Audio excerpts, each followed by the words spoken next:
नमस्कार, आप जुड़ चुके हैं टुडे न्यूज के साथ। टुडे न्यूज हर कदम सच के साथ, और मैं हूं आपके साथ शनाया चौहान। और इस वक्त मैं मौजूद हूं गांव काकड़ोद में, जहां के सरपंच पद के उम्मीदवार अशोक मेरे साथ मौजूद हैं। आज हम अशोक से बात करेंगे और जानेंगे कि उनके गांव के क्या मुद्दे हैं, किस तरह से वो विकास करेंगे और क्या सोचकर उन्होंने चुनावी दौड़ में अपना नाम शामिल किया है। कितनी उम्मीद है कि जनता उनके सर पर सहरा सजाएगी, जीत का सहरा उनके सर पे सजेगा। आइए बात करते हैं अशोक के साथ। अशोक, आप सरपंच पद के उम्मीदवार हैं इस गांव से, तो कौन से ज्यादा मुद्दे हैं जिन्हें लेकर आप चुनाव लड़ रहे हैं? जी मैम, सबसे पहले तो टुडे न्यूज़ की टीम का गांव काकड़ों में पहुंचकर दिल की गहराइयों से पूरे गांव की ओर से हार्दिक स्वागत करते हैं। Thank you. अभी रही बात मुद्दों की, सबसे पहले पद एक है और काम करने वाले हम दोनों भाई हैं। दोनों मिलके काम करेंगे, एक बार जाएगा तो एक गांव में रहेगा। रही बात, पद एक है जी, लेकिन सेवा हमने दोनों ने मिलके करनी है। एक पद पे दो काम करने वाले बहुत कम है जी आज के समय में। एक पद पे एक काम करने वाला भी कम पड़ जाता है, मतलब कि वो भी एब्सेंट मिलता है। लेकिन ऐसा कभी भी गांव में नहीं होगा कि आपको सरपंच पद के लिए हमारे को अगर कैंडिडेट हैं तो आपको ये खाली चेयर कभी नहीं मिलेगी। अगर एक मेरा भाई काम पे जाएगा तो मैं वहां पे खड़ा हूंगा, मैं नहीं तो मेरा भाई है, ना तो मेरा पूरा परिवार हो। आपको हमेशा पूरे 36 बिरादरी को साथ लेके हर एक मुद्दे की बात करेंगे। कौन से विकास अधूरे छोड़ दिए हैं पिछली बार जो सरपंच थे? क्या उन्होंने कार्य किए हैं या आपको वो कमियां पूरी करनी है? पिछले सरपंच को हम ये नहीं बोलेंगे जिसने कोई काम नहीं किया है, काम किए हैं, लेकिन उनको और ज्यादा बेहतर करना। हमने मिलके इस बार और जोर से अपने गांव का विकास करना है।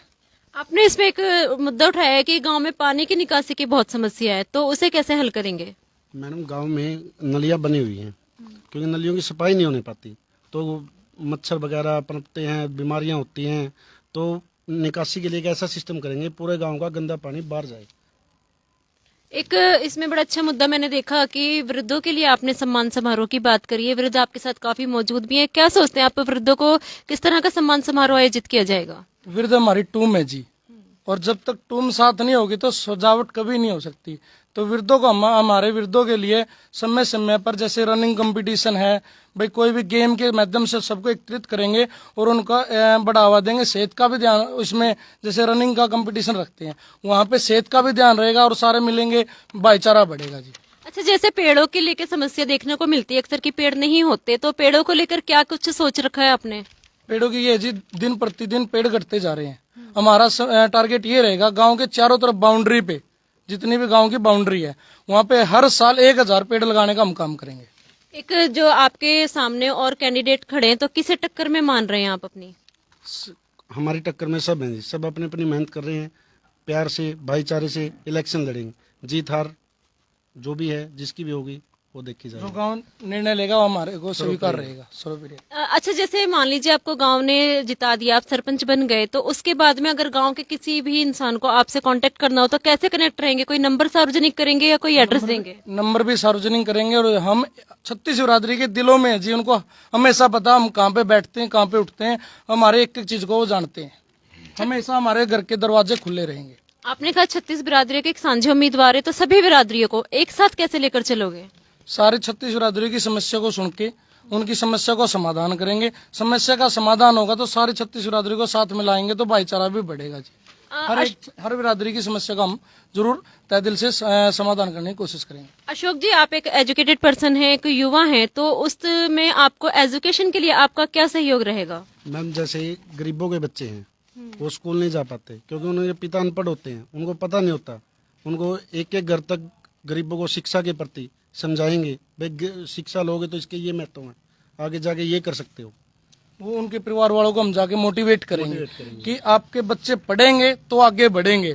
अब वो जमाना नहीं रहा अनपढ़ वाला, तो उनको समझाएंगे, उनको काम में नहीं स्कूल में भेजेंगे।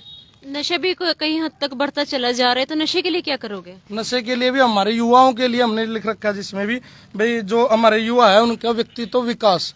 तो हम कोशिश करेंगे कि समय समय पर सारे युवाओं को एकत्रित करके उनको मोटिवेट करें, और उस मोटिवेशन में हमारे बुजुर्ग भी हमारे साथ एक स्टेज पर लेके आएंगे, ताकि हमारे बुजुर्गों का जो अनुभव है वो हमारे युवाओं को भी मिले कि नशे से हमारा समाज कैसे खराब हो रहा है। सर जो एक सरपंच होता है उसका जो गांव होता है वो उसका परिवार होता है, तो अपने परिवार की आवाज प्रशासन तक पहुंचाने के लिए क्या कदम उठाओगे? बिल्कुल, अगर हमारे प्रशासन ना सुनेगा तो हम तय दिल से उसका विरोध करने की हिम्मत रखते हैं जी। तो हमारे गांव की कोई भी समस्या होगी हम लेके जाएंगे और पुरजोर अपनी आवाज के साथ युवाओं को साथ लेके उसको मनवाएंगे कि हमारे गांव की नीड है, उसको हमने पूरा करवाना। तो आपने काकड़ौद से सरपंच पद के उम्मीदवार अशोक जी को सुना, उनके भाई को सुना, जिन्होंने कहा है कि एक सरपंच पद का उम्मीदवार है, एक सीट है, लेकिन जनता के लिए, अपने गांव वासियों के लिए दोनों भाई लगातार मेहनत से काम करते रहेंगे। विकास कार्यों के लिए जनता को भटकना नहीं पड़ेगा। अगर एक यहाँ पर मौजूद नहीं है तो दूसरा मौजूद होगा। साथ ही हम यहाँ पर कुछ गांव वासी हमारे साथ मौजूद हैं, उनसे जानेंगे कि उनका इस बारे में क्या कहना है। और इससे पहले मैं एक सवाल और करना चाहूंगी कि जो गाँव में चौपाल होती है जहाँ पर बुजुर्ग बैठते हैं, उनकी व्यवस्था के लिए भी हम उनसे सवाल करना चाहेंगे। सर, गाँव में चौपाल पर अक्सर देखा जाता है कि बुजुर्ग बैठते हैं, बातें करते हैं, तो गाँव की चौपाल व्यवस्था को कैसे सुधारोगे? मैडम, जो चौपाल बनाई गई थी, ये बनाई किस चीज के लिए गई थी कि सब एक जगह पे बैठे, भाईचारा बढ़े। लेकिन चौपाल को आप मेरे साथ चलो, मैं आपको दिखाता हूँ। वहाँ पे ताले लगे हुए हैं, वहाँ बैठने की व्यवस्था नहीं है, वहाँ पानी की सुविधा नहीं है। हम अपने गांव की जितनी भी चौपाल है उसको मॉडर्न करेंगे, वहाँ पे पानी की व्यवस्था करेंगे ताकि हर एक बिरादरी का व्यक्ति वहाँ जाके बैठे, भाईचारा बढ़े गाँव में।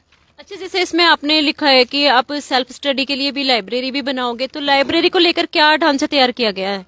मैडम, लाइब्रेरी के लिए हमने ये सोच के बनाया, लाइब्रेरी लिखा इसके अंदर अपने एजेंडे के अंदर, क्योंकि जैसे हमारे ये युवा साथी है, भाई है हमारे, वो तो बाहर जाके देर रात तक भी पढ़ के वापस आ सकते हैं। लेकिन जो हमारी बहनें हैं वो देर रात तक बाहर जाके पढ़ के वापस आने में, क्योंकि व्हीकल की भी प्रॉब्लम होती है, वो नहीं आ पाते।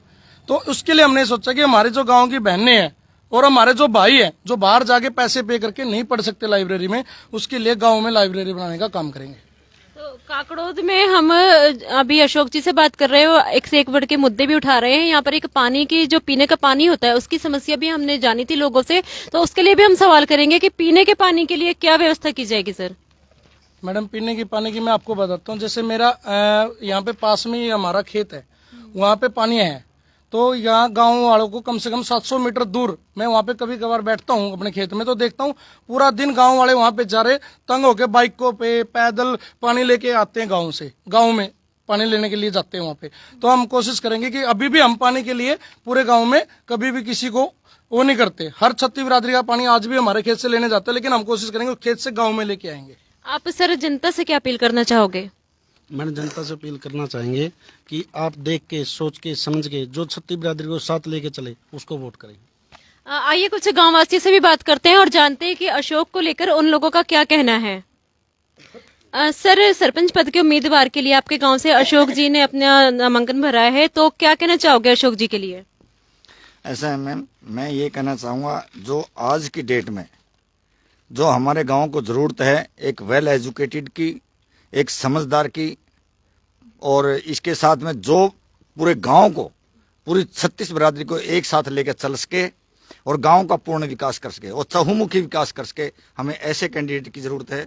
जैसे आपने अभी, मैं सुन रहा था, आपने बोला कि नशा के बारे में, हमारा पूरा ये संगठन जो है ये नशे के एकदम खिलाफ है। हमारे संगठन में कोई भी आदमी नशे का आदी नहीं है, कोई एडिक्ट पर्सन नहीं है। हम चाहेंगे कि इसके ऊपर सबसे पहले हम सार्वजनिक तौर पर प्रतिबंध लगाएं। आप एक बुजुर्ग, एक अनुभवी व्यक्ति हैं, तो आपको लगता है कि जो युवा हैं अशोक, वो विकास कार्य करवाने में सफल हो पाएंगे? ऐसा मैम, जिस हिसाब से जमाना चल रहा है उसके हिसाब से मैंने पूरे गांव का सर्वे किया है, और सर्वे करने के बावजूद, यही गांव का ही नहीं, मैंने थ्रू आउट इंडिया का मेरे पास सर्वे है, उसके हिसाब से मैंने जो आंकलन किया है, ऐसे बुद्धिजीवी बच्चे मेरी नजरों में नहीं है। इसलिए ये विकास, मुझे पूर्ण विश्वास है, ये 100% हमारी बातों में खरा उतरेंगे। और भी कुछ गांव के लोग हमारे साथ मौजूद हैं, हम उनसे भी बात करेंगे। सर, क्या कहना चाहोगे? आप सरपंच पद के लिए यहाँ से अशोक जी खड़े हुए हैं, क्या लगता है विकास करा पाएंगे? बहुत अच्छा विकास करेंगे। अभी समस्याएं क्या क्या हैं गांव की? गांव की कोई, एक तो गलियां साफ नहीं है, और एक पानी की समस्या है, एक मतलब बाहर आने जाने के वो कह रहे जिससे लड़के, कोई लाइब्रेरी का सिस्टम नहीं है, वह लड़कियों के लिए बढ़िया सिस्टम हो जाएगा। तो आप देख रहे हैं कि मैं काकड़ौद गांव से आपके साथ जुड़ी हुई हूँ टुडे न्यूज के माध्यम से, और यहाँ पर हमारे साथ ना युवा भी बैठे हैं। जहाँ तक अशोक जी ने कहा है, नशे के लिए, खेल के लिए जो विकास के मुद्दे हैं उनके पर बात की। हम युवा से जानना चाहेंगे क्या कहना चाहेंगे सर। जैसे अशोक जी ने भी कहा है कि युवा जो है उनको पढ़ाई की तरफ बढ़ाना है, नशे से दूर करना है, तो क्या कहना चाहोगे आप? हम जो अशोक जी भाई कह रहे हैं वो जो नशे के प्रति भाग पढ़ रहे हैं, जो युवा साथी उनको नशे की तरफ से हटाना और जो पढ़ाई की तरफ ध्यान दिलाना उनका, इसके लिए लाइब्रेरी की व्यवस्था भी करवाई जाएगी। तो लगता है आपको कि अशोक जी सही उम्मीदवार हैं? हाँ जी। तो आप काकड़ोद गांव के निवासियों को सुन रहे थे, साथ ही आपने सरपंच पद के उम्मीदवार को भी सुना, उनके भाई को भी सुना, जिन्होंने बहुत ही अच्छी बातें यहाँ पर कही हैं। एक बार फिर से मैं उसके साथ जुड़ना चाहूंगी। सर, जिस तरह से लोगों का समर्थन आपको मिल रहा है, आप सरपंच पद की तरफ लगातार कदम बढ़ा रहे हो, तो सबसे पहला विकास कौन सा होगा? क्योंकि विकास काफी सारे आपने करवाने हैं, सबसे पहला विकास कौन सा कराया जाएगा? सबसे पहला विकास होगा मैडम शिक्षा के ऊपर। शिक्षा का हमारा पहला मोटिव रहेगा कि हर एक गरीब परिवार का बच्चा पढ़े। तो महिलाएं, जो महिला सरपंच पद की उम्मीदवार दूसरे गांवों में खड़ी हैं, वो ज्यादातर महिलाओं की शिक्षा पे ध्यान देती है, महिलाओं की सेफ्टी पे। महिलाओं के लिए आप क्या कदम उठाओगे? महिलाओं के लिए भी हम मैडम, जैसे सेफ्टी का इशू है तो हम जो मेन जगह है गांव के अंदर, चौराहे है वो रहे, वहाँ पे कैमरे लगाने का काम करेंगे, सीसीटीवी। और अपनी जो बहनें हैं जो पढ़ने की इच्छुक है लेकिन किसी वजह से पढ़ नहीं पा रही, तो हम उनको मोटिवेट करके स्कूल में भेजेंगे। तो जिस तरह से आपने सुना है कि अशोक जी से हमने बात करी है और उनके भाई से हमने बात करी है, मैं आपको एक दिखाना चाहूंगी। अशोक जी का जो साइकिल का निशान है, जो चुनाव चिन्ह है, साइकिल का निशान है, जिसमें उन्होंने काफी 12 मुद्दे उठाए हैं और 12 के 12 मुद्दे बहुत ही ज्यादा मजबूत मुद्दे हैं। अगर ये 12 विकास वो कर देते हैं तो कहीं ना कहीं गांव की हालत दूसरी नजर आएगी, परिवर्तन साफ नजर आएगा।